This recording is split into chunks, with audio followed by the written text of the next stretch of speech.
Hello student, this is Simran Nagra. Welcome to textbook super coaching. आज मैं बात करती हूँ बहुत ही इम्पोर्टेंट टॉपिक्स के बारे में।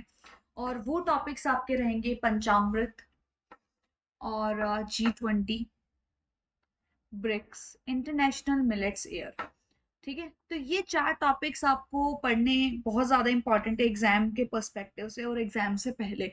ठीक है, और इंडियन इकोनॉमिक्स में इन सब चारों के चारों टॉपिक से रिलेटेड कुछ ना कुछ आने की पूरी संभावना है। ठीक है, तो यहाँ पे आप देखोगे कि भाई जो आपका 7:30 इज द टाइमिंग। ठीक है, मंडे टू फ्राइडे आपका देखने के लिए मिलता है। और 8:30 आपको मंडे वेंसडे एंड फ्राइडे आपको मास्टर क्लास नजर आएगी। ठीक है, जब आप पंचामृत की बात करते हैं, टॉपिक नंबर 1 जो आपको देखने के लिए मिलता है।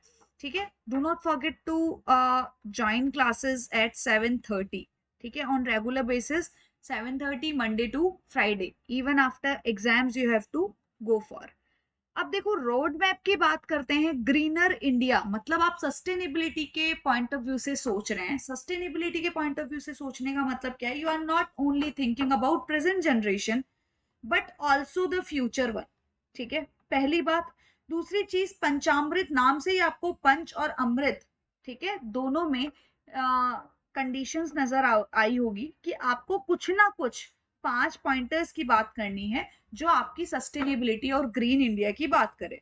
तो आपको नॉन फॉसिल एनर्जी मतलब रिन्यूएबल एनर्जी की कैपेसिटी 500 गीगावाट तक करनी है 2030 तक। ठीक है, पंचामृत का फिर से चर्चा क्यों स्टार्ट हो रहा है? क्योंकि G20 में भी इसकी बात की गई थी। बहुत इंपॉर्टेंट इशू है और यहाँ पे आपको G20 में इसकी बात जिक्र नजर आएगा ही आएगा। 50% एनर्जी रिक्वायरमेंट फुलफिल करने की बात हो रही है रिन्यूएबल एनर्जी 2023 में। ठीक है, 2030 में, सॉरी।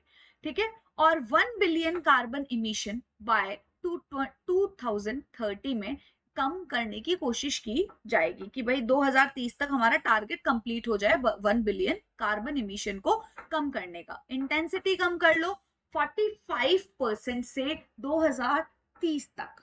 ठीक है, और इंडिया अचीव कर दे नेट जीरो। जितना इमिशन किया है, ठीक है, जितना इमिशन किया है उतना ही सिक्वेस्ट्रेट कर ले। ठीक है, जितना आपने इमिशन किया है, ठीक है, और उतना ही आप एब्जॉर्बिंग पावर मतलब आपका नेट जीरो सिनेरियो देखने के लिए मिले 2070 तक। आपको इस कैपेसिटी के साथ काम करना है ग्रीनर इंडिया के टारगेट के टूवर्ड्स। ठीक है, आपको बजट में भी एक मतलब प्रायोरिटी याद आएगी जिसमें ग्रीन ग्रोथ की बात की गई है। ठीक है, अब देखो G20 की मैं बात कर रही हूँ। ठीक है, मैं लिखना भूल गई यहाँ पे। This is for G20 invitee countries. यहाँ पे जब आप इनवाइटी कंट्रीज की बात करोगे तो अर्जेंटीना और अदर मेजर आउटकम्स आपको देखने के लिए मिलेंगे। और बांग्लादेश, इजिप्ट, मॉरिशियस, नीदरलैंड, ओमन, सिंगापुर, स्पेन। ठीक है, ये सारी की सारी कंट्रीज आपको देखने के लिए मिलेगी। अब देखो यहाँ पे G20 लीडरशिप जो कि न्यू दिल्ली में हुई इस बार, इसीलिए ये टॉपिक बहुत ज्यादा इंपॉर्टेंट हो जाता है। ठीक है, आप जब बात करोगे कि भाई मेजर डिफरेंसेस जो आ रहे हैं उसको किस तरीके से ओवरकम किया जाए, जिनके ऊपर 100% कंसेंसस आपको G20 लीडर्स का नजर आया। दूसरी चीज, फ्यूजिटिव इकोनॉमिक ऑफेंडर्स की बात कि उनके अगेंस्ट किस तरीके से एक्शंस लिया जाए। ठीक है, जो आप जिसको आप इस तरीके से बोलोगे कि भाई कोई भी भाग जाता है पैसे वैसे लेके, ठीक है, इकोनॉमिक डिफेंडर के ऑफेंडर के पॉइंट ऑफ व्यू से वो जाना जाता है, तो उनके अगेंस्ट किस तरीके से एक्शन लेना है। तो they have made the standardize plan for the same. Terrorism के बारे में डिस्कशन हुआ। Fair sustainable international tax system किस तरीके से रखना है। एसडीजी मतलब सस्टेनेबल डेवलपमेंट गोल, इसीलिए मैंने पहले पंचामृत की बात की है। मल्टीनेशनल मल्टीलेटरल इंस्टीट्यूशंस की बात की है।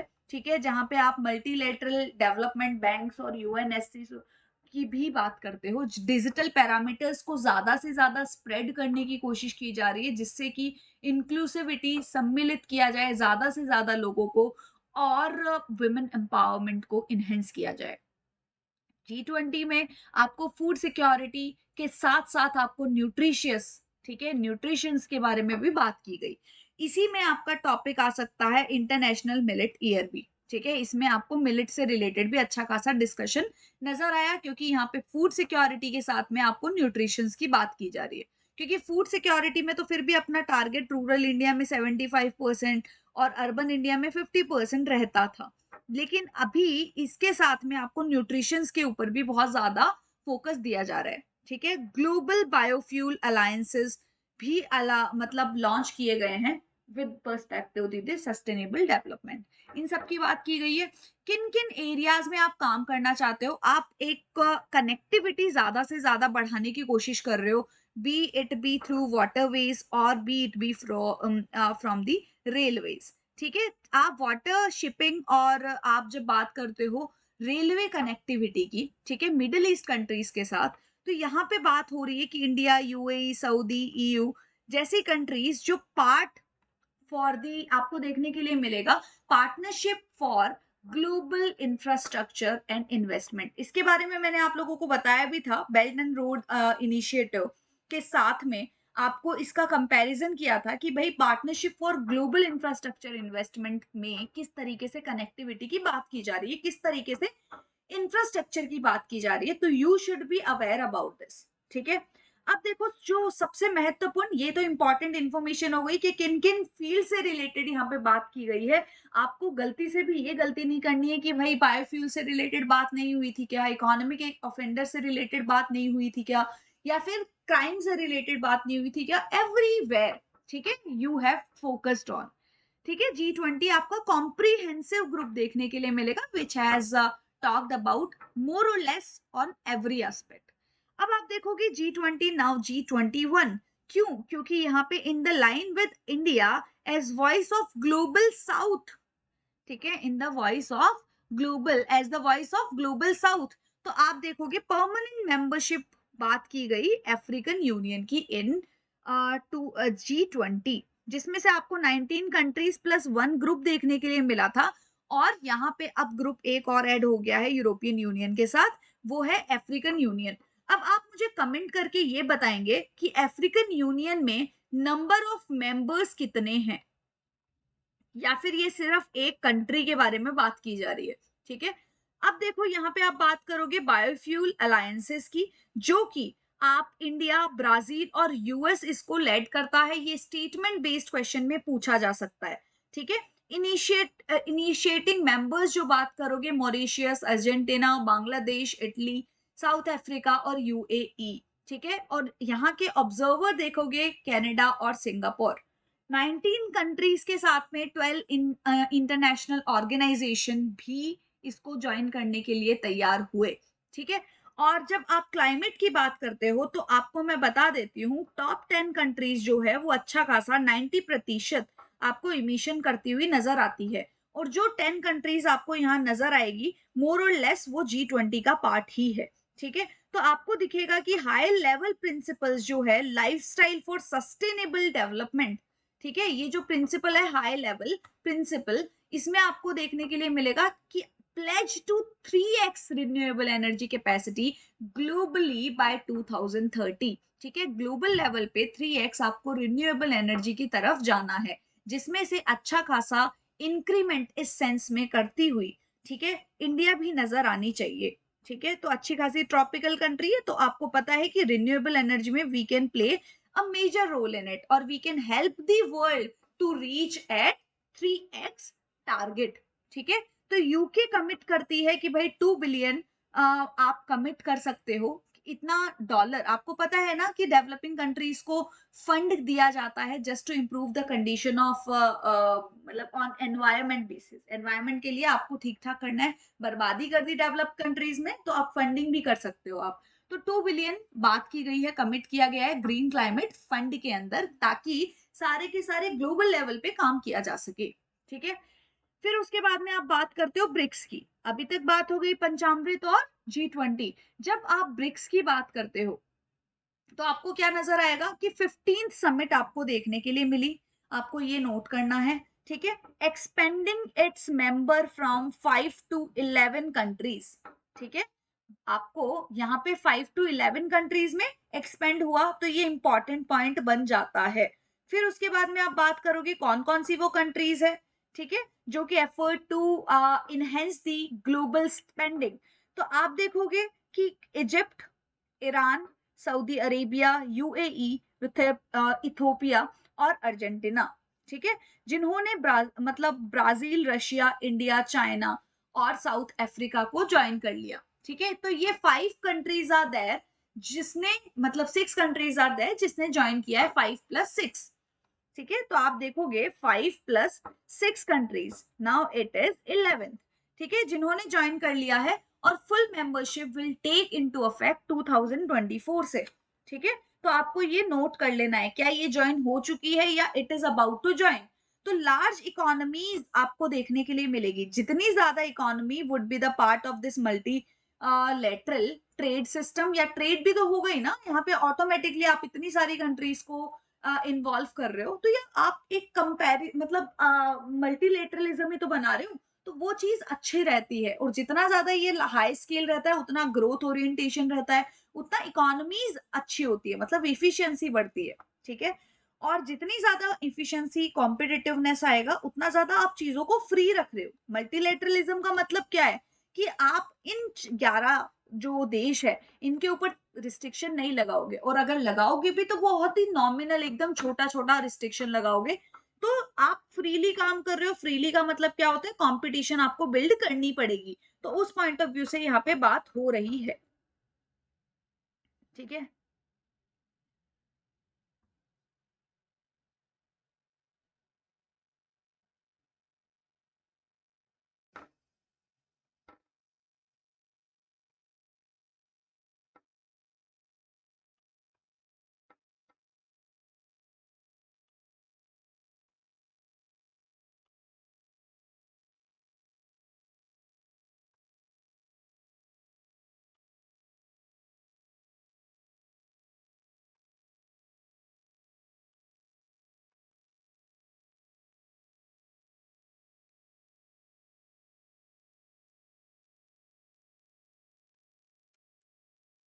ठीक है, तो यहाँ पे आपको देखने के लिए मिलेगा, और लेस कोहेरेंट ग्रुप आपको एक्सपेंडेड 11 कंट्रीज, और some are going through crisis, other are thriving. तो एक्सपेंशन इकोनॉमी अच्छी रहती है वैसे एज अ होल। शेयरिंग देख लो ब्रिक्स की, सबसे पहले शेयरिंग देखो, फिर अपन थोड़ी सी इसके बारे में बात करेंगे। अब देखो यहाँ पे 41% ग्लोबल पॉपुलेशन, अच्छा खासा मार्केट है, मतलब 24% जीडीपी, वेरी अमेजिंग। एंड 16% आपको ट्रेड देखने के लिए मिलता है, ठीक है। जब आप ब्रिक्स की बात करते हैं ना, तो आपको acronym, this is for Brazil, Russia, India, China और साउथ अफ्रीका। जिमोनेल आप देखोगे 2001 में ब्रिक की स्थापना करता है और फॉर्मलाइज हो जाता है। Grouping was formalise during first meeting of BRIC for foreign minister in 2006, ठीक है। तो आप देखोगे कि किस तरह कब 4 कंट्रीज ने एमर्ज किया और किस तरीके से स्थापना हुई। 2010 में साउथ अफ्रीका पिक्चर में आया ब्रिक्स के साथ, और आज 2023 में ये डिस्कशन हुआ कि भाई 6 कंट्रीज और ज्वाइन कर रही है। और ये 6 कंट्रीज आपको याद रखनी है कि कौन कौन सी वो 6 कंट्रीज है, Egypt, Iran, Saudi, UAE, Ethiopia and Argentina. अब देखो यहाँ पे इनिशिएटिव्स की जब बात करते हैं, सिक्स्थ ब्रिक्स समिट में, ठीक है, 2014 में आपने देखा कि ये एग्रीमेंट स्टैब्लिश दी न्यू डेवलपमेंट बैंक, ठीक है, new development bank Shanghai, China, यहाँ पे देखने के लिए मिला। अप्रूव किए गए हैं इनिशिएटिव 70 इंफ्रास्ट्रक्चर और सस्टेनेबल डेवलपमेंट प्रोजेक्ट्स, मतलब ग्रीन एनर्जी के लिए अच्छा खासा काम किया जा रहा है, इंफ्रास्ट्रक्चर के लिए काम किया जा रहा है, अच्छा खासा हो रहा है सेटलमेंट। कंटिजेंट रिजर्व अरेंजमेंट भी किया जाता है ब्रिक गवर्नमेंट, मतलब ब्रिक गवर्नमेंट्स के थ्रू, कि भाई सेटअप किया जाए कि भाई इमरजेंसी में कोई रिक्वायरमेंट हो शॉर्ट टर्म के लिए, तो प्रेशराइज होने की जरूरत नहीं है, ताकि फाइनेंशियल असिस्टेंस प्रोवाइड करवाई जाए और फाइनेंशियल स्टेबिलिटी इन कंट्रीज में रहे। तो इस पॉइंट ऑफ व्यू से भी आपको कंटिजेंट रिजर्व एग्रीमेंट देखने के लिए मिलेगा। अब आप कस्टम एग्रीमेंट्स वगैरह कोऑर्डिनेट किस तरीके से ट्रेड वगैरह इजी करनी है उसकी बात की जा रही है, ठीक है। अब देखिएगा कि इंटरनेशनल मिलेट ईयर है, तो मैं थोड़ा सा मिलेट्स के बारे में बहुत ही अच्छे से पॉजिटिव फैक्टर्स बता देती हूँ कि मिलेट्स बहुत ज्यादा इंपॉर्टेंट है क्यों, ठीक है, और क्यों इंटरनेशनल ईयर और इस क्रॉप को बहुत ज्यादा लाइमलाइट में लाया जा रहा है। ठीक है, 2023 को डिक्लेयर किया गया है international years for year of millet. क्यों यूएन ने किया है ऐसा? Just to increase the awareness of millets, ठीक है, about health benefits of the millets. Millets का मतलब बेनिफिट आपको क्या देखने के लिए मिलता है, ठीक है, इसके बारे में बात करेंगे। अब सबसे पहले जब आप ज्वार की बात करते हैं, बाजरा की बात करते हैं, रागी की बात करते हैं, ये सारी मिलेट्स के अंदर आती है, ठीक है।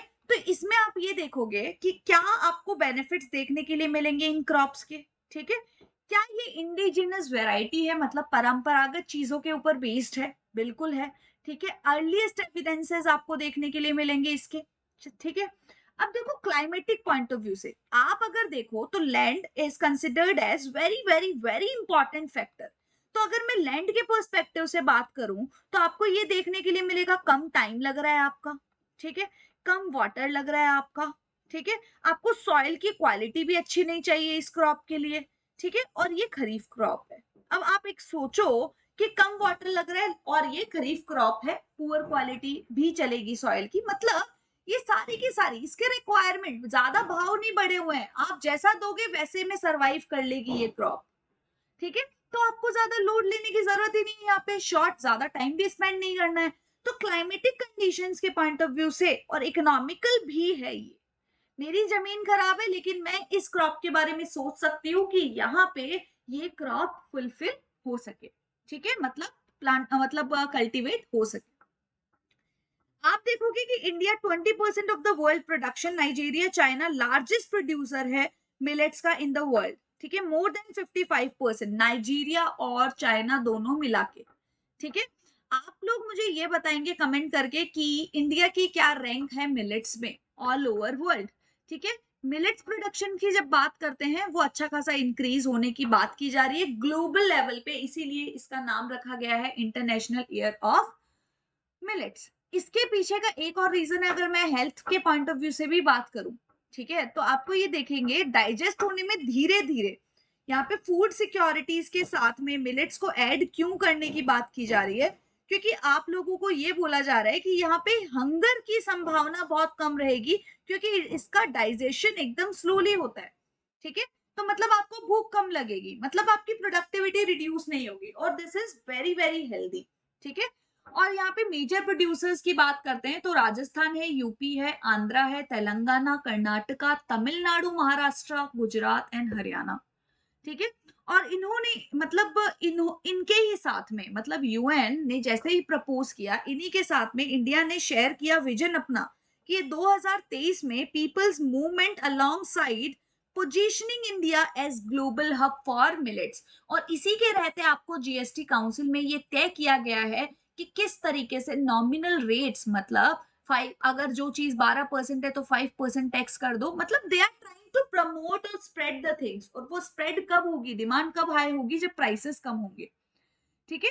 तो उसके पॉइंट ऑफ व्यू से यहाँ पे बात की जा रही है। तो मिलेट्स क्या कर सकती है यहाँ पे, इसके पॉइंट ऑफ व्यू से भी थोड़ी सी बात कर लेते हैं कि help tackle challenges of global food security as well as disease arising from bad food habits, ठीक है। यहाँ पे आप देखोगे कि टैकल कर सकती है बहुत सारे चैलेंजेस को, फूड सिक्योरिटी का मैंने एग्जांपल दे ही दिया, डिजीज वगैरह से भी ओवरकम कर सकती है। और शेयर जो है न्यूट्री सीरियल्स इन नेशनल फूड बास्केट बहुत कम है, तो उसको इंक्रीज करने की बात की जा रही है। कैसे इंक्रीज करना है, कैसे प्रमोट करना है, वो मैंने आपको ऑलरेडी बता दिया।